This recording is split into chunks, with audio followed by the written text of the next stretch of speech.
Olá, irmãos. Estamos, gravando esse vídeo para parabenizar a Igreja Presbiteriana de Vila Nova pelos seus 75 anos de fundação. A igreja tal que foi uma bênção na minha vida, na vida da minha família. Ali cheguei em 81, fiz parte da mocidade, ali conheci a Cleisa, casamos, tivemos 2 filhos que foram criados ali na igreja. E somos gratos, muito gratos pelos ensinos, pelos aprendizados que tivemos ali na Igreja Presbiteriana de Vila Nova. E espero servir a Deus ali naquela igreja até que Ele me recolha. Essa igreja também confunde um pouco com a minha história. A bênção é que desde a idade de 5 anos eu frequento essa igreja e nunca saí dela, porque ela é uma igreja sólida, uma igreja que ensina a palavra de Deus, uma igreja que realmente trabalha a vida espiritual dos seus membros. Portanto, para mim é um motivo de muita alegria estar participando desses 75 anos de fundação. Foi uma bênção e é uma bênção nas nossas vidas. Parabéns, IPVN. Parabéns, IPVN. Olá, boa noite. Estamos começando mais uma transmissão do canal IP de Vila Nova. Quero convidá-lo a se inscrever no nosso canal para fazer parte dessa comunidade. Hoje já estamos com 820 inscritos e o nosso desejo, o nosso alvo é alcançar pelo menos 1000 inscritos para que o YouTube possa liberar novas ferramentas de transmissão para a nossa igreja. Nós estamos começando hoje uma nova série de estudos da Palavra de Deus, que eu quero convidá-lo a participar comigo dessa nova série. Ela é baseada no livro do Dr. John Stott, O Incomparável Cristo, publicado no Brasil no ano 2000 pela editora ABU. E nosso objetivo é trabalhar 18 aulas e eu quero te convidar a participar comigo. Nosso tema de hoje, o livro, como eu disse, é O Incomparável Cristo, do Dr. John Stott. O nosso tema de hoje é a centralidade de Jesus na teologia e na história. Então vamos lá? Muito bem, por mais incômodo que seja a figura de Jesus, é dominante na história há 20 séculos. Há um tempo atrás fizeram uma pesquisa para saber quais eram as pessoas mais importantes da história da humanidade e colocaram Charles Darwin e Newton à frente de Jesus Cristo, que ficou em terceiro lugar. Na visão de muitas pessoas, Jesus não é o centro da história e a humanidade tem muito mais a oferecer do que o que a Bíblia apresenta Jesus Cristo como Filho de Deus e a revelação de Deus na Terra. O fato é que há pelo menos 3 razões porque nós acreditamos que Jesus é a figura dominante na história há 20 séculos. Primeiro, porque ele é o centro da história.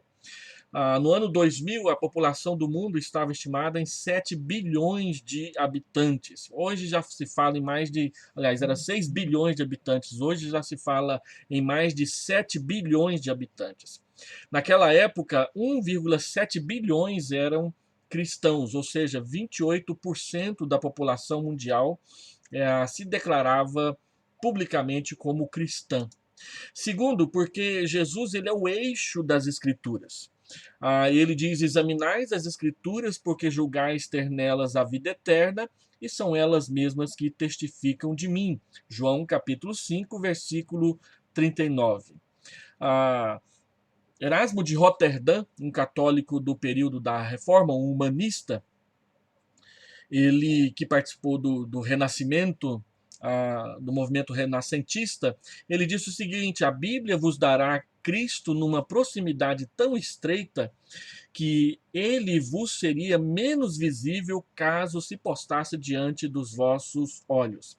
A forma como a Bíblia fala de Jesus é tão clara que é difícil você não considerar a beleza, a força, a consistência da revelação bíblica a respeito de Jesus. Jesus é o eixo das Escrituras. Tudo que está escrito nas Escrituras aponta para Cristo ou parte de Cristo. Paulo diz em Romanos que o fim da lei é Cristo, o objetivo, o alvo, o propósito da lei é Cristo. E a plenitude do tempo, diz Paulo em Gálatas capítulo 4, revelou Jesus Cristo, que para nós é o Filho de Deus encarnado aqui entre nós. Terceiro lugar, Jesus é o coração da missão cristã.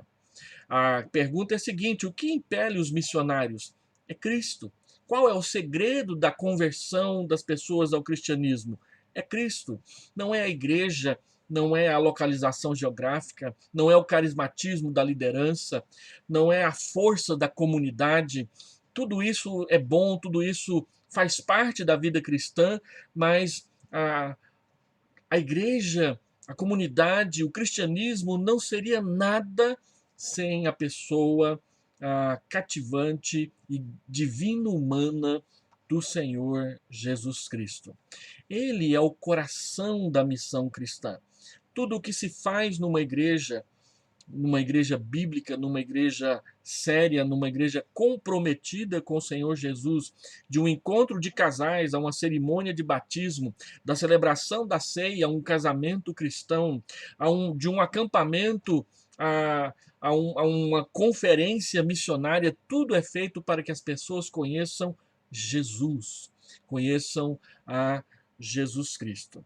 Diante disso, nós queremos trabalhar essa obra do Dr. John Stott, O Incomparável Cristo. E nesse livro ele apresenta Jesus por 4 perspectivas.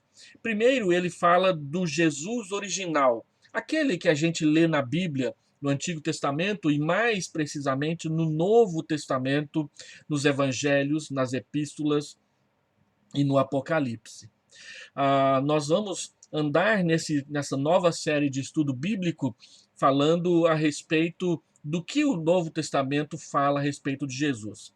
Vamos trabalhar os evangelhos, depois vamos trabalhar o apóstolo Paulo, as epístolas gerais e mais adiante, na quarta parte desse nosso estudo bíblico, como que o livro de Apocalipse apresenta o Senhor Jesus. Quando lemos o Novo Testamento, nós percebemos que o Senhor Jesus é apresentado com uma riqueza de diversidade e, ao mesmo tempo, uma harmonia homogênea muito grande. Apesar de serem vários escritores diferentes, com personalidades diferentes, com caráter diferentes, todos foram tocados e transformados pelo impacto de Jesus Cristo, a sua mensagem, a sua obra, a sua crucificação e principalmente a sua ressurreição, de tal modo que Deus os chamou, os preparou para que eles escrevessem o testemunho da encarnação, da morte, da ressurreição do Senhor Jesus Cristo. Quando nós falamos de pregar o Evangelho, Paulo nos mostra claramente em Romanos capítulo 1, versículo 1 a versículo 6, que o Evangelho é Cristo. Se não, acompanhe comigo aqui nas Escrituras, para que nós possamos ver o que Paulo diz em Romanos capítulo 1, do verso 1 até o verso 6. Leia comigo aí em sua casa, Romanos capítulo 1. Olha o prólogo, olha a abertura do livro de Romanos. Paulo, servo de Jesus Cristo, chamado para ser apóstolo, separado para o evangelho de Deus, o qual foi por Deus outrora prometido por intermédio dos seus profetas nas sagradas Escrituras, com respeito a seu filho, o qual, segundo a carne, veio da descendência de Davi, e foi designado Filho de Deus com poder, segundo o Espírito de Santidade, para a ressurreição dos mortos, a saber, Jesus Cristo nosso Senhor, por intermédio de quem viemos a receber graça e apostolado por amor do seu nome, para a obediência por fé entre todos os gentios, de cujo número sois também vós chamados para serdes de Jesus Cristo. Então observe que Paulo aponta Cristo como todo o centro do evangelho que a igreja cristã prega. Ao falarmos, então, observamos aqui em Romanos 1, do verso 1 a 6, que ele foi prometido pelos profetas. Que aquilo que os profetas prometeram e falaram sobre o evangelho dizia respeito ao Filho de Deus. Ele é descendente de Davi, ele foi designado Filho de Deus, dele se recebe graça e apostolado, o apóstolo Paulo diz, e todos somos chamados para sermos de Jesus Cristo nas nossas vidas. Essa é a primeira visão sobre Jesus Cristo, e essa vai ser a primeira parte dessa nova série de estudos bíblicos que nós vamos fazer aqui. Na segunda parte, nós entramos na história da igreja. John Stott chama de o Jesus eclesiástico. E então ele pergunta como a igreja tem apresentado Jesus. Quando nós olhamos o testemunho da igreja, desde o começo até os dias de hoje, o século 21, nós percebemos que na história da igreja existe tempos de autenticidade e tempos de acomodação.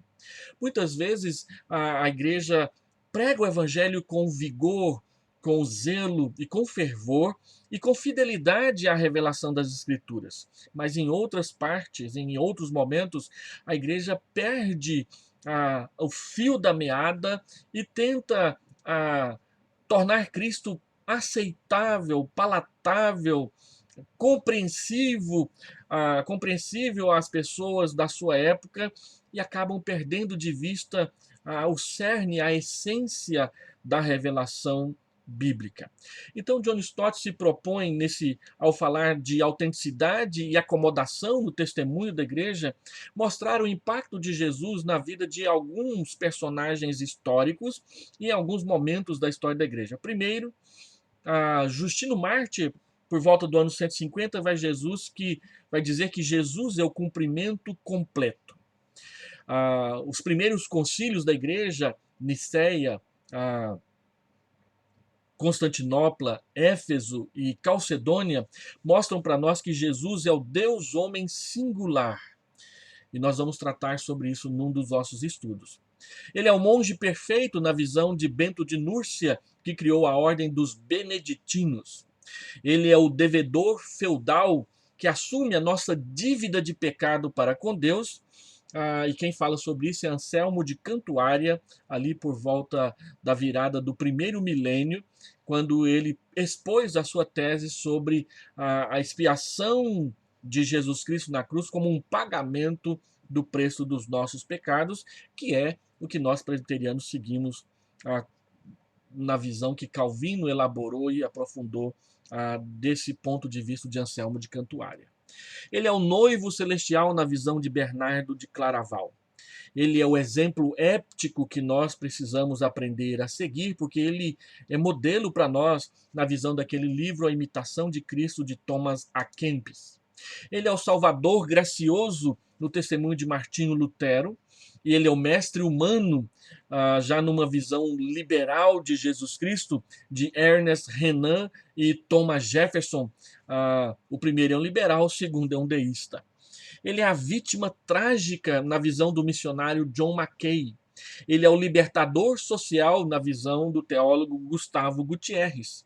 E ele é o Messias judaico na visão de N.T. Wright, o Senhor global na visão dos congressos de Edimburgo em 1910 e Lausanne em 1974. O Jesus eclesiástico é como a igreja viu e apresentou Jesus em vários momentos da história dela até aqui.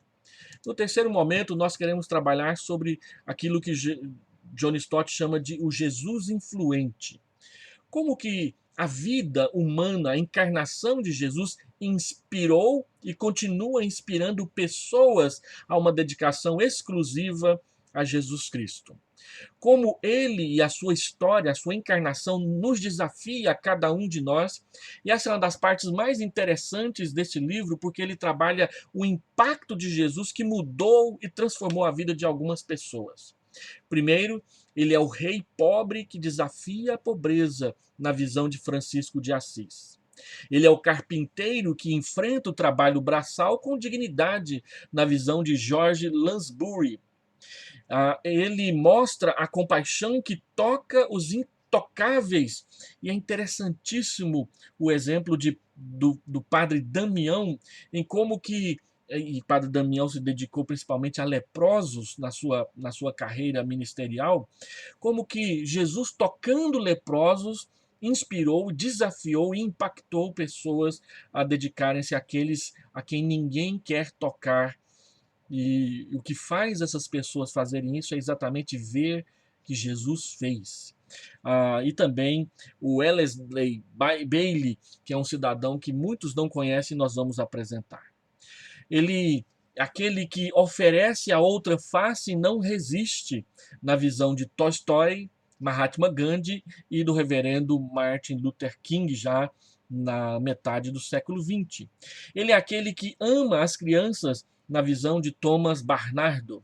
Ele é o que humildemente lava os pés dos outros, na visão de Samuel Logan Brengley. Mas tem mais pessoas. Ele mostra a cruz que revela o amor de Deus, na visão do teólogo japonês Toyohiko Kagawa. O que me fará dançar com os próprios pés na ressurreição, o testemunho belíssimo de Joni Eareckson Tada, aquela moça que, ao mergulhar, quebrou a espinha, se tornou tetraplégica e se tornou uma das maiores pregadoras do evangelho ali no final da década de 70, início da década de 80. Ele é digno de honra e exaltação, na visão de Henry Martin. Ele é o que concede o espírito missionário, na visão de Roland Allen. Ele é o que virá outra vez um programa para as reformas sociais, na visão de Lord Shaftesbury. E ele é o que realizará o último julgamento, abolindo a escravidão e o tráfico, na visão do inglês William Wilberforce, um dos maiores lutadores contra a escravidão no final do século XIX, e que levou a Inglaterra a abolir a escravidão primeiro e depois pressionar as outras nações para fazerem o mesmo. E em quarto e último lugar, nós queremos tratar com os irmãos sobre o Jesus eterno. E John Stott se propõe a voltar ao livro de Apocalipse, que aponta para a eternidade, e desafiar a nós hoje, como o Senhor Jesus nos desafia hoje, ao apresentar-se a nós no livro de Apocalipse. E John Stott apresenta para nós 10 visões de Cristo no livro de Apocalipse. Quem é Jesus no livro de Apocalipse? Ele é o primeiro e o último. Ele é aquele que supervisiona a sua igreja na terra. Ele é aquele que anda no meio dos candeeiros, Apocalipse capítulo 1, para ver a sua chama, para renovar o vigor da igreja. Ele é aquele que se assenta no trono, Apocalipse capítulo 4. Ele é o que controla o curso da história a partir do capítulo 5 de Apocalipse.